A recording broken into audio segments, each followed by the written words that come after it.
Welcome to the Long Distance Siblings podcast. That's Annie Trevison, That's Ellie Trevison, and we are long distance siblings. making it work across the miles. We are always in each other's ears, and now we're in yours. Let's get into it. Annie, Cool. tell me about Ellie, New York. oh my gosh, I have so much to tell you. Things in New York have been good. I have been telling myself I love you in the mirror, which has been a game changer. I feel like if I can't talk to you, then I got to do something. So I've been unconditionally loving myself in the mirror. It's been going quite well. I went to class on Wednesday, and as you know, it was like a rough class. But Thursday, I knew it was going to be a good class because I didn't want to go. I just knew it was going to be a good class. Mhm. And I dressed up and I did my scene and I sent you my scene. But I like really got into character. I had the whole outfit, and my classmate took a picture of me doing my scene during the improv scene, so that was really cool. And then this guy from class who was my reader for my scene was like, "Oh, so like how long have you been acting? You seem like a professional actor." And I was like, "Oh yeah, I've like been acting my whole life." And he was like, "Yeah, I can totally tell. You're like one of the people in class that are really fun to watch." I was like, Oh my God. "Buddy, say it again." That's amazing. So that was really cool. Also, the picture that you sent me, so epic. Oh Thank my you. gosh. You look like you're accusing a witch of like being a witch. Yes, yeah. I had to go to class in like a torrential downpour where it was like flooding the entire city. Oh my I God. was like, flood warnings?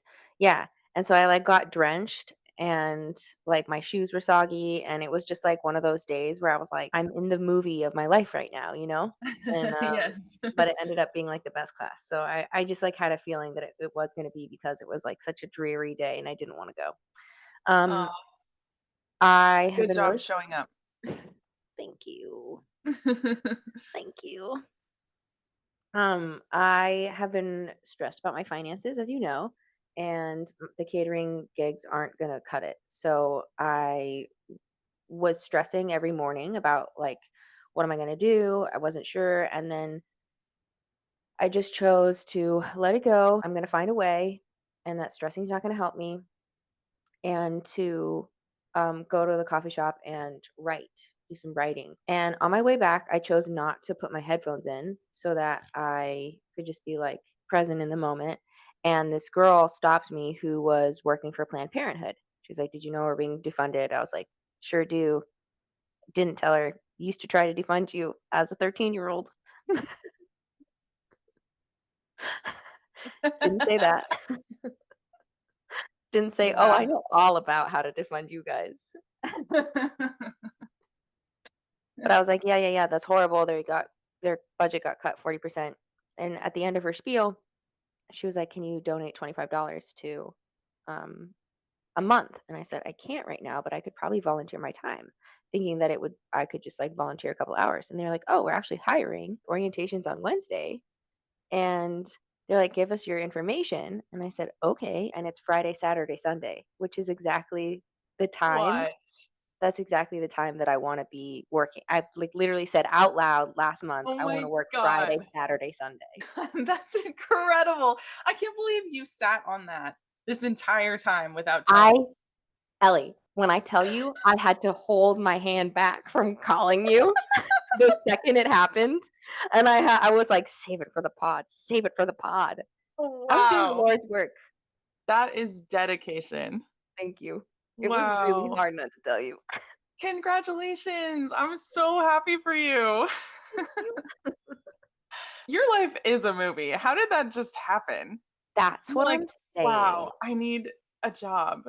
And then you were walking down the street and, like, the best possible job for you. For Planned Parenthood too, like, I how cool, know. and literally, they were like, "Yeah, it's, like, really chill, like, you get to hang out with some, like, really cool people," and I was like, "You guys do seem cool."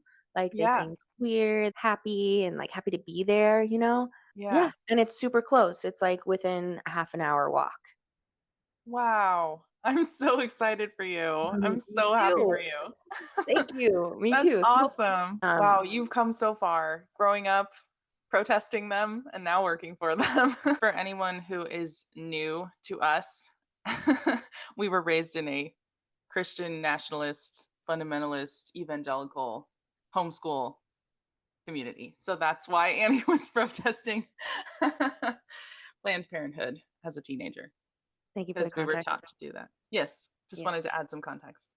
Yeah, yeah. I prayed for the unborn. Anyways, um, Anyways, just that little quip and moving on. did a lot of sidewalk chalk. Sidewalk. The other thing I wanted to tell you was, have you listened to episode 3, season 2 of the telepathy tapes? Can't say that I have. Okay. Well, I figured I would just tell you about it on the pod. It's around creativity and consciousness. And the idea is that we're like receptors picking up ideas that are basically like kind of flying around trying to get somebody to express them. And they talk about like collective consciousness. The light bulb was created twice within 2 months of each other across the country of like Thomas Edison and the other dude not knowing about each other. Who's the other dude? I don't know. He's the one that came after. But Okay. um there have been many things like that throughout like history, that something is discovered and then it gets discovered many other times throughout the world, kind of like the breaking, like I think the 4 minute mile, where they said it was like humanly impossible. One person did it and then like thousands of other people have done it since then. Mm. um and they talked about how a lot of artists, like for example, Paul McCartney dreamed Yesterday, the song, to the point where he thought that it was someone else's song, and he, like, asked John Lennon if he'd heard the song before, and he was like, "No," and so he was like, "Well, I guess I'll just claim it." It made me think about writing poetry. It's, like, the one art form where I feel that really strongly. The collective consciousness thing made me think about how it's important to, like, love yourself, like, live your life's purpose, and that's the best thing that you can do for the world, because if there really is a collective consciousness and we really are all connected in like a spooky woo woo way, then us living our best lives literally directly impacts other people and them being able to live their best lives, not just from them seeing it and being inspired, but on like a woo woo way. Oh, fascinating. Yeah. Cool. That is really interesting. I'm gonna have to chew on that one, mull it over. ellie What are your doesn't like thoughts right now? Ellie doesn't like when I bring up any kind of woo-woo ideas. It makes them visibly itchy. I can't say that I'm super comfortable with woo woo things. It makes me want to make jokes, as you can tell. But I'm trying to be more open to spiritual stuff, you know? And I'm very, very patiently and understandingly and very gently nudging them towards woo-woo. Yes. That's a lie. It's not patient or gently at all. More like a steamroll. But I do feel like this is gentle, so thank you. Cool. I'm glad. Ellie, Yes. how's California? Let me get my list. Did you want to spend more time on the woo woo topic? Because we can. No, I'm not gonna torture you that much. It's not torture. Okay. So on Thursday, I went to my soccer game. We were in the semifinals and we won our game. Spoiler alert. So we're going to the finals yet again. Oh And my god! what's so cool, we were like the floaters or whatever, and they put us all together. We won the entire season. And people hate us from other teams. They are like jealous. They accuse us of like being too aggressive, like a couple of our players, but yeah, it's ridiculous. They're all trying to dethrone us. We were like the underdogs that like rose to power, you know? And and we're doing it again this season. We dressed as Smurfs because we all wear blue t-shirts. Those are our team colors. And this was not my idea. I didn't even know what a Smurf was. What the fuck is a Smurf? And I wasn't the only one. There was actually one other teammate who just casually mentioned that they were raised in fundamentalist religion. And I held myself back from asking more about that because I've been practicing like not trauma dumping with someone, right away. I was like, okay, I'll just like file that away and see if it like naturally comes up over time. Let me see if I connect with this person more before I'm like, I was raised in a cult too. Let's talk about it. But, anyways, they also didn't know what a Smurf was. It was, you know, maybe not my choice. I wouldn't have picked dressing as Smurfs, but everyone was really into it. And I'm a team player. Last season, I got, my award, cheer squad captain. So, of course, I'm going to be part of the group and I'm going to wear the fucking little white beanie. I looked at myself in my camera and it was such a jump scare. I was terrified because Annie, I looked exactly like who? Who did I look like, Annie? Mom, Dad. Dad. I looked like dad. I thought you were gonna say mom because she always wears beanies. But no, I'll show you the picture. I can't fucking wait.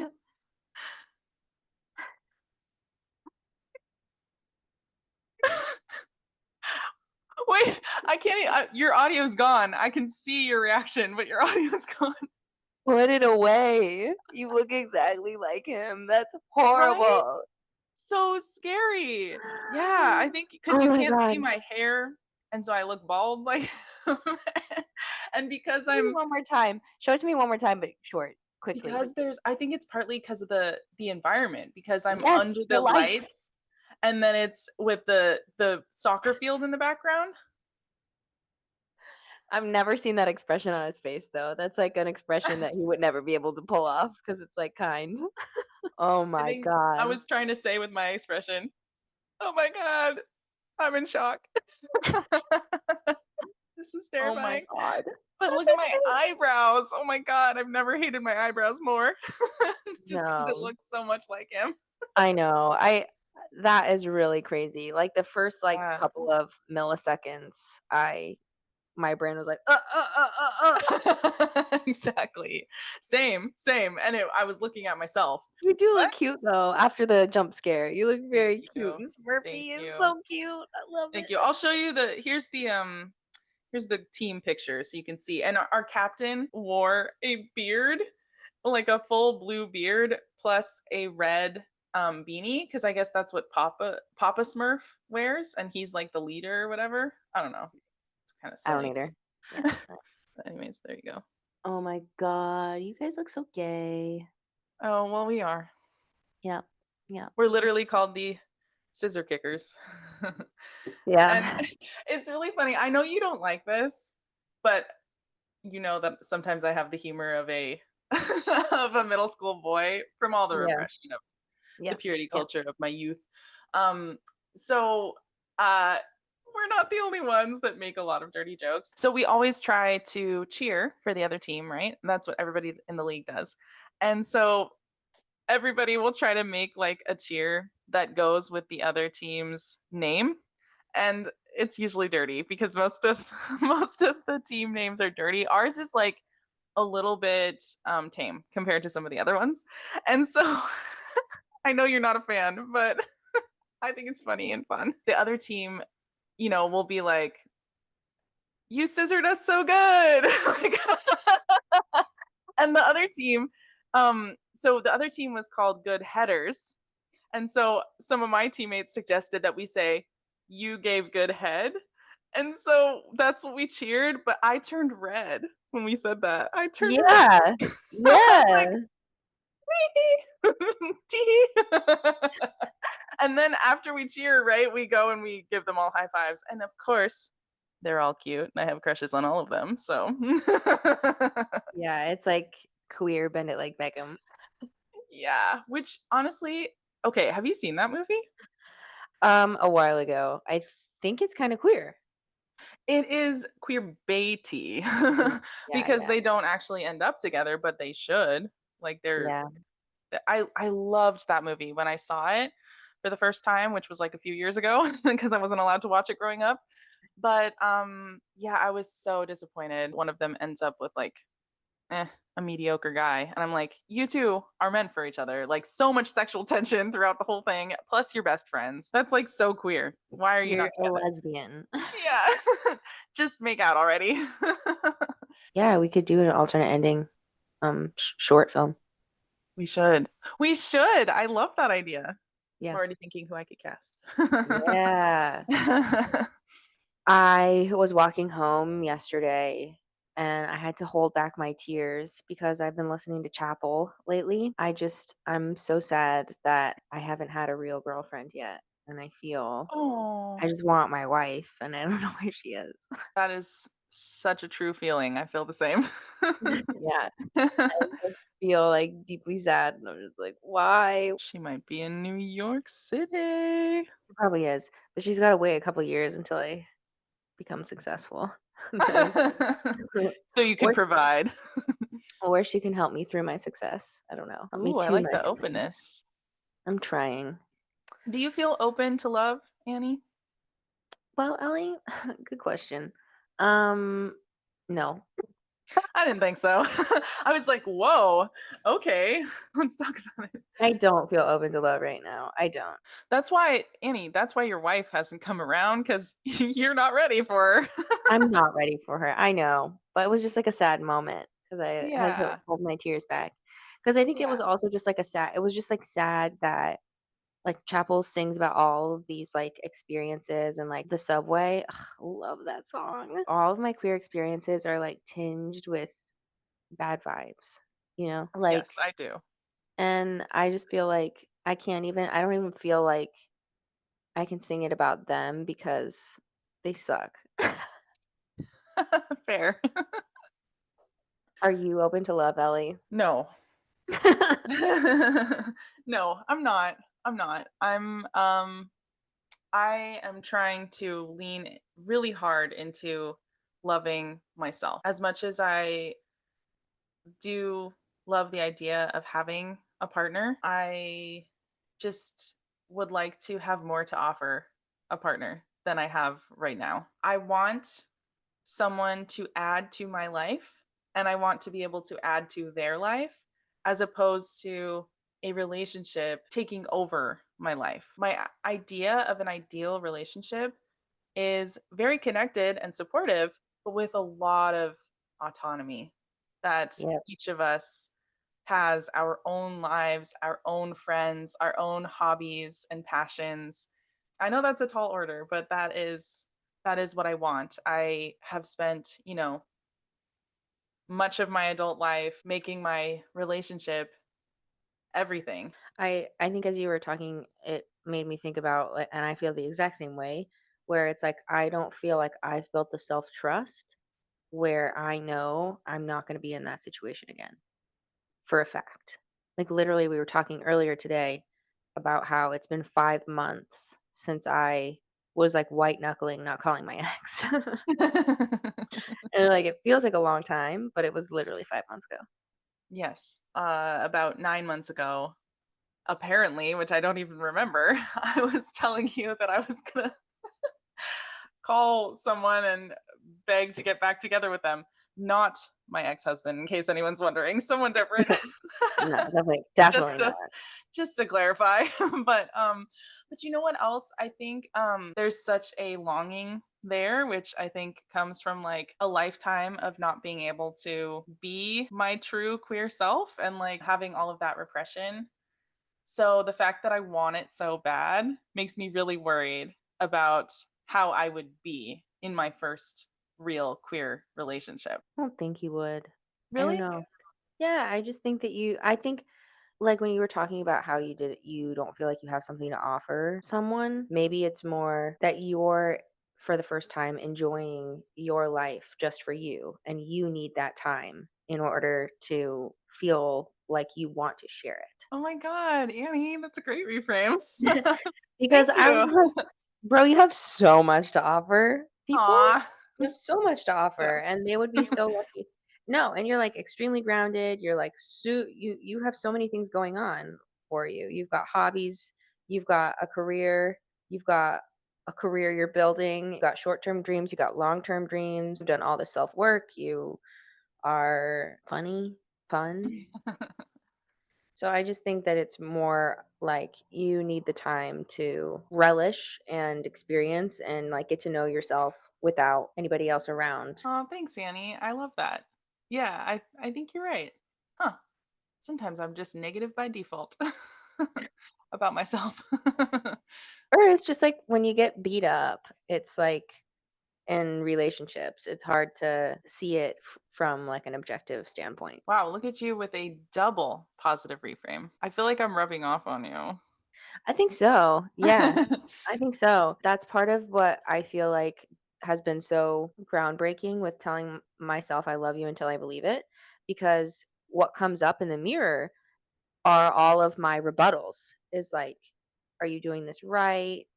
Yeah, but you still wanna be pretty. Yeah, but do you really love yourself because you're so success driven? Like, all these things that can come up just automatically, and the unconditional love is like, "Yeah, and I love you, and I love that about you." And I feel like it that is, like, rewiring my brain and learning what love actually is, but I feel like Mhm. that also helps with the positive reframes. Can we talk about our grandparents? Yeah, yeah. Because you said unconditional love, and I thought of them right away. And this is something else I have been holding on to for the pod. I think I'm about to get woo woo. I wonder if part of why I'm in this apartment specifically is to grieve the passing of our grandparents, to really like deeply appreciate what they gave us. Oh, you're gonna make me cry. It's kind of wild, but this apartment complex is sandwiched between 2 streets that are a big part of our childhood because they're almost like train tracks that go on each side of our Wait, grandparents' home. When I wrote that song about them, that short song, when I was walking Nova down this one street and I smelled barbecue on the air, a fall evening where like everybody was out and there was laughter in the air. Like I just was hit with this like overwhelming wave of grief and love and gratitude all at once about our grandparents. Oh, Annie, I just wish they could see where we are I in know. life right now. Like I wish they could see you living in New York I and me in I my own apartment. Not to be too woo woo, but I do think that they are seeing it, you know? Well, not to be too woo woo right back, but right before we started recording this, Well, well, well. a hummingbird stopped by. You know, for someone who's very triggered by woo woo topics, I actually am pretty spiritual. I know! I know, I know. I always say hello to grandma every time I see a hummingbird. And I told that hummingbird that me and Annie are starting a podcast.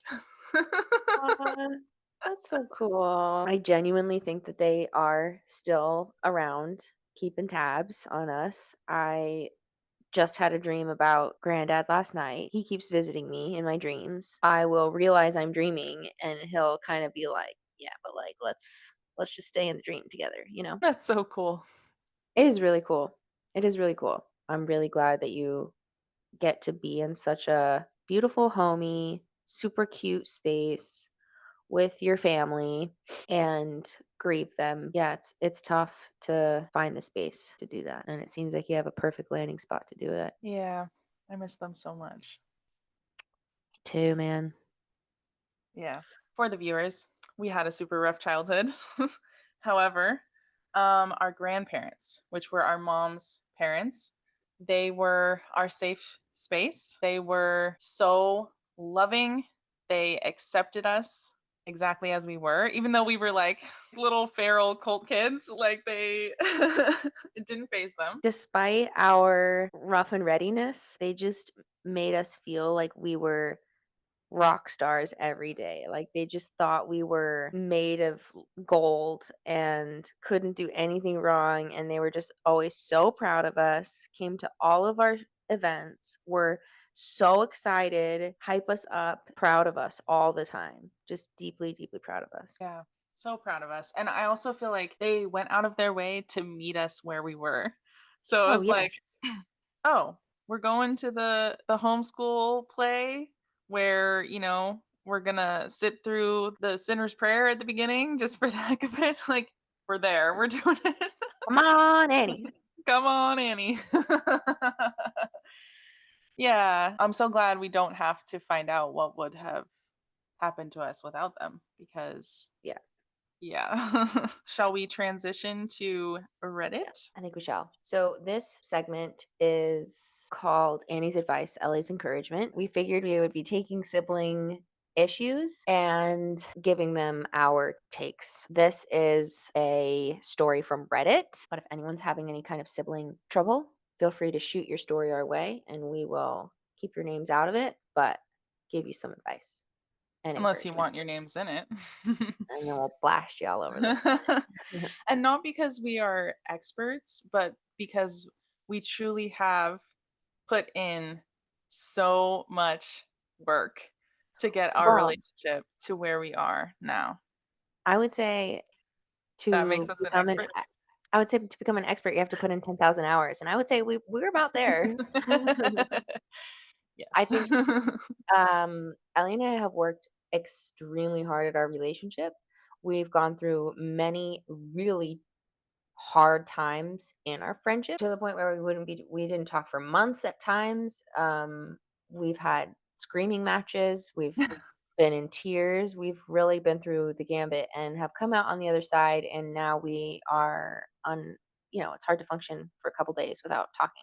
So, um I think we're experts. I mean, Ellie keeps me humble all the time. It's good for me. That's why we're a good team. Absolutely. This is a bit of a long-winded story, so I might cut out certain parts, but it says, "Am I wrong for being angry? My best friend became friends with my sister. My sister started hanging out with me and my best friend. I always have let my sister hang out with me and my friends, and it had always gone poorly. My sister always ends up insulting me in front of my friends. She makes fun of me and tells me I'm a bad person. She always says that I'm a bad friend and I treat my friends poorly. We are older now, and I hoped my sister would be different, so I let her hang out with me and my friend. Yeah, she wasn't different at all. I'm just annoyed that they are both friends now. How can my friend see my sister treat me so poorly and still want to be friends with her? I asked my friend how she can be friends with my sister when she treats me like that. She said, well, she doesn't treat me like that. She would always say, well, your sister is really nice and fun. Your sister has a really nice butt? Really, really nice and fun. Oh. I kept bringing up the situation because every time I said anything, my friend would gaslight me. So it got to the point where we got into a big fight, which made things worse. I basically told her how awful it made me feel for her to see my sister treat me so poorly, make her uncomfortable, and then be friends with her. She said that I was being dramatic and didn't understand why I was acting like that. My friend knows exactly how I feel, but just doesn't care. I should have listened to her when she said she only cares about herself and doesn't care about others' feelings. Anyways, am I being dramatic? This all happened over a long period of time. Wow. That's a lot. It is a lot. You Well, sound toxic. which one? All three parties involved. I think my first thing that I want to say is that I feel like what's tough anytime someone asks for advice like this is there are multiple people in the dynamic. So I don't know what kind of person this is who's telling this, you know? Are they a reliable narrator? And also, even if they are, like, there's always the other person's, feelings and thoughts and motivations. So it is hard, but since we are only going off of one person. One thing I thought of immediately was it didn't sound like the speaker had told her sister how she felt. It seems like she told her friend, but not her sister. And Mm. I kind of feel like there might be a lack of communication there. Maybe the sister hasn't been given the opportunity to address it. Yeah, it also sounds like you have made a narrative, you being this narrator. It sounds like she's made a narrative in her head about the friend because she keeps being like, the friend knows how I feel, even though she's talked to the friend was like, I don't know how you feel. And was like, my friend's gaslighting me, which, like, not if she doesn't know how you feel. And you might be remembering your friend being like, oh, yeah, that makes me uncomfortable once. It stuck in your mind because it was such a big deal to you. But over the course of many years, because they said this happened for a long time, it's very plausible that the friend forgot and is like, I don't really know what you're talking about. Yeah, I think if the friend is seeing, well, she did say that the friend was there when her sister was yelling at her. which is Yeah. a little suspect. But, like, you know how people I don't know, I don't know why I don't trust this narrator, but, like, you know how when people will be like, "You're yelling at me," and it's like they're not really yelling? Yeah, that's true. Also, families do have weird dynamics with each other, and it is very uncomfortable to be pressured to like take a side in a family's dynamics. It's like, whoa, I don't, there's like so much history here that I don't, this is really awkward for me. Why are you two acting like this? Yeah, and, like, the friend could just wanna be friends with both of them, and it sounds like the friend wants to be friends again with the narrator, but the narrator's like, "No, you're dead to me. You're friends with my sister." And it's like, "Listen, yeah, you're stuck with your sister, so that's between you 2, and your friend is allowed to be friends with whoever they want." Yes, very true. At the same time, I can imagine that Love it, it's love it. that it could be really deeply painful to have had a long friendship with someone, and then not only are you getting an up close view of them, getting close to someone else, so now you have to work through, and you should, but it is difficult to work through, your feelings of jealousy and feeling neglected and all of that. But not only that, but it's also your sister, like someone that you have like sounds like they have not put in the work that we have. And so so they have like a lot of unhealthy dynamics that they should really work through, and whether this is like the whole story or not, she does feel like her sister does not care about her and her feelings. So to have it be that person that your best friend or your close friend is like becoming close with, I just want to validate the feelings. I think the feelings are valid. I can imagine that being really, really tough. Well, I also picked this story because we have some experience with this, not me yelling at you in front of other people, but when I was younger, like, I don't know, Much younger. much younger, like 8 years old to, like, 13 years old, I would say. Ellie had these group of friends in high school and junior high, and I, for whatever reason, felt entitled to this friend group as, like, an 8, 9, 10-year-old. Telling the story sounds really weird, but But it's true. you were little and there were a lot of weird dynamics there. I would repeatedly make fun of Ellie in front of their friends so that and to get a reaction and to be, like, almost like the class clown even though I was, like, 6 years younger than everybody there. And I would like to say it worked. Everyone thought it was hilarious. All of my friends thought Annie's jokes about me were hilarious. Yep, yep, they did, and I did end up becoming friends with them as, like, an 8, 9, 10-year-old, and it was a source of contention with us all growing up, where we would go home after spending time with these people, and Ellie would be like, "You're stealing my friends. Mom, tell her that she can't hang out with them." And I would always be so indignant and self-righteous, and how dare you say that? I am 9 years old and I have rights. Yes, and our mom did agree with you and take your side on this. So, See, I remember her being like, there were times where she was like, "You can't go."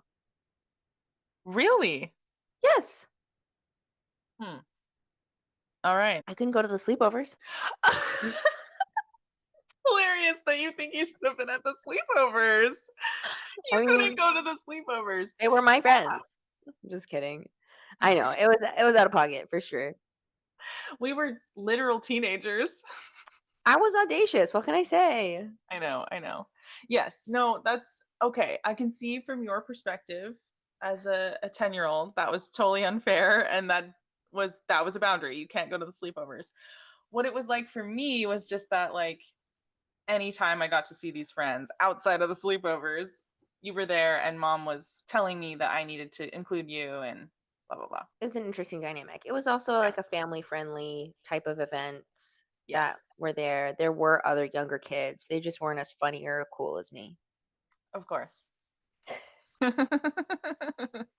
They couldn't ingratiate themselves as successfully as I could by using my Absolutely. sister as bait.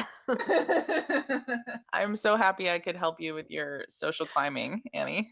Thank you. Thank you. The Anyways, I am sacrificial sorry. lamb, as always. I'm very sorry for that, and, we have worked through it and are on the other side. So, Absolutely. to this narrator, this Redditor, talk to your sister. Your feelings are valid, and that your friend is allowed to be friends with whoever they want.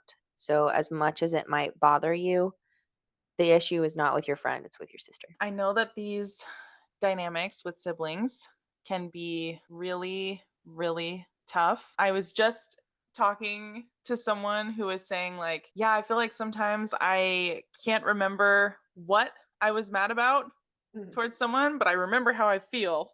And I feel like a sibling dynamic is like that, but just like even more amplified because you have all of this history, you grew up together, and you have like whatever the parents, dynamics in there as well. So it can be really, really hard to unravel all of that. But when you're able to, a sister is a really wonderful relationship to have, a really amazing person to be in your corner. As much as I love friendship, friends can come and go. Siblings have the potential, if you put in the work, to be forever and to be like a really wonderful relationship. So I would just encourage you to try to remember things that you love about your sister. If there are any, hopefully there are. Give her the opportunity to hear you. Because if you don't give someone the opportunity, then you're not going to know if you're able to get the relationship that you want. Love it. To Ellie's point, those people are long gone. I would also say siblings are forever, whether you work it out or not. They will always be your siblings. That is very true. Yeah. So you can either work it out or not, but you will never not have them as your siblings until they die. And then it will be too late. Yes, very true. All right. On that note, are we going to not talk to each other 2 days a week? Before we record. Yeah.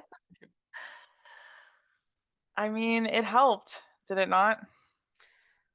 Yeah. I think it's a good idea. 2 days, but he looks so terrified. uh, that's hard. I really like the intro that we came up with. That was all you, man. Good job. Oh, thanks. Do you wanna take a stab at our outro? No, you're good with these kinds of things now. I don't know why, but I wanna pull my director's, slate off the wall and be like, "And it's a wrap." You can do that. Well, I think we need to go for the sake of Annie's ass, and Oh, I shit. because it's getting numb, she says. And I really need to go get my second dose of caffeine. Unfortunately, I am on a 2 caffeine routine. So, we would love to end this podcast by asking you all, anyone who may be watching or listening, if you could comment down below where you are in the world, because I'm coming at you, so to speak, from California, I'm coming at you from New York. and we would love to know where you are listening from. Thank you so much for listening. We appreciate you. We really do. We had a great time. We hope you did too. And with that, see you next time. It's a wrap. It's a wrap.